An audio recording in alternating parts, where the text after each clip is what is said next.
Sacks. मैं एक सामान्य नागरिक। मैं एक जागरूक नागरिक। ओफो, दिवाली सर पर है और पूरा स्टोर कूड़े से भरा है। चलो कुछ कूड़ा हटाया जाए। ये न्यूज़पेपर अब तो किसी काम का ही नहीं। ये एक टेबल ऑर्गेनाइजर है। क्या आपको पता है ये न्यूज़पेपर पेपर रोलिंग से बना हुआ है? ये साइकिल की चेन टूट गई है, अब किसी काम की नहीं। आज मैंने स्क्रैपशाला से ये की होल्डर खरीदा। क्या आपको पता है इसके हुक्स पुरानी मोटर बाइक और साइकिल की चेन से बने हुए हैं। अब इस कैसेट का तो जमाना ही नहीं रहा, अब इनको तो फेंक ही दिया जाए। ये घाट्स ऑफ बनारस की पेंटिंग ये लकड़ी पे नहीं ऑडियो कैसेट्स के बेस पे बनी है।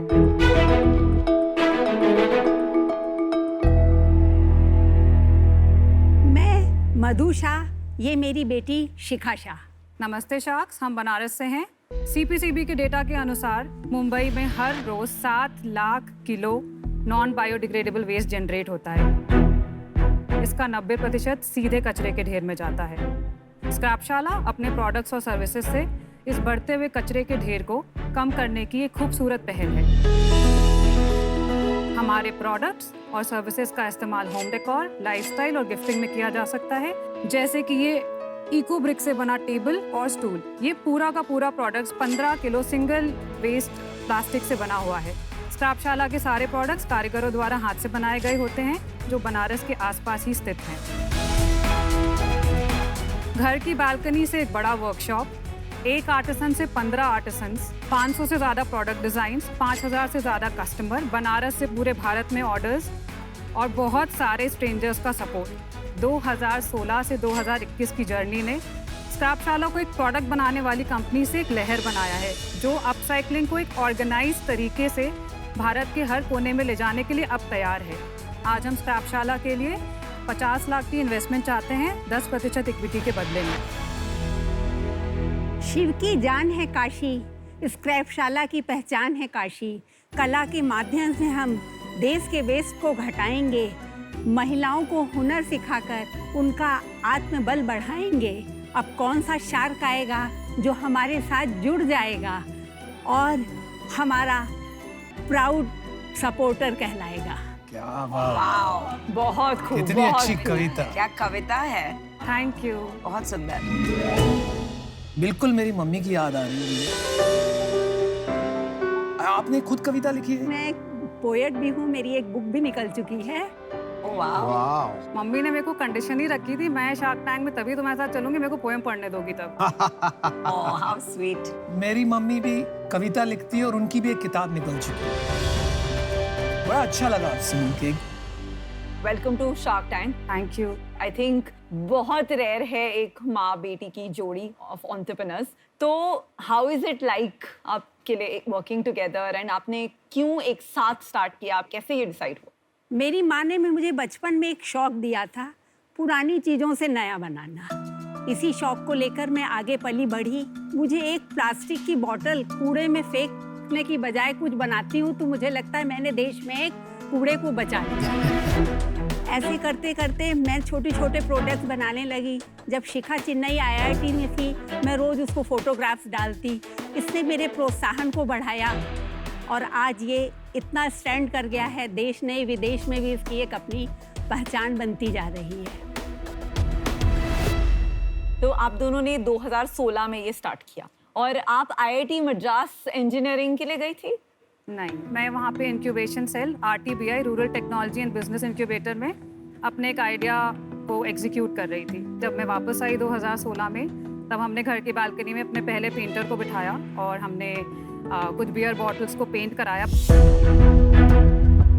बनारस फेमस है टूरिज्म के लिए, तो वहाँ पे बहुत सारे कैफ़ेज़ हैं जो काफ़ी हाई एंड है। तो हमने उनको ये बॉटल्स फ्री में दी और हमने कहा कि आप अपनी प्लास्टिक बॉटल्स रिप्लेस करो। तो हमें पहले 10 दिन में इतने ऑर्डर्स आए कि हमें एक्चुअली एक आर्टिसन और रखना पड़ा। वहाँ से हमारी जर्नी शुरू हुई। This is just to show the quality and हमारे सारे प्रोडक्ट्स हैंड पेंटेड हैं। This is a pen stand, Captain America and Hulk. Oh wow, it's heavy. ये कीबोर्ड जर्नल है sir, you can check this also. और ये आपने posters बनाए हैं। सर ये रिक्लेम्ड पाइन वुड है, ये विनीता मैम का कोट है, what doesn't kill you makes you stronger. So we have done a key Very holder. good. आपकी वेबसाइट पे अवेलेबल है? Okay, I will definitely pick We this added up it after. And this one. Definitely thank you. Shikha, एक बात बताएं, 5 साल से आप business की तरह कर रही हैं इसको? जी जी जी जी। पिछले साल में आपने क्या सेल्स की? 27 lakhs। Thank you. आप इसको एक वेबसाइट की तरह क्यों रन कर रही हैं? उसमें ट्रैफिक लाना पड़ता है। जी, Amazon जहाँ पे ऑलरेडी ट्रैफिक है वहाँ पे आप एक स्टोर फ्रंट की तरह इसको क्यों नहीं चलाती? वो चीपर नहीं पड़ेगा आपको पर कस्टमर? अभी जो हम सेल्स कर रहे हैं बनारस में, हमने 2020 अक्टूबर में अपनी फर्स्ट अपसाइकल्ड रिटेल स्टोर खोली, जो पूरा स्टोर भी अपसाइकल्ड है, वेस्ट मटेरियल से बना हुआ है। हमारे आर्टिसंस ने ही बनाया उस स्टोर को।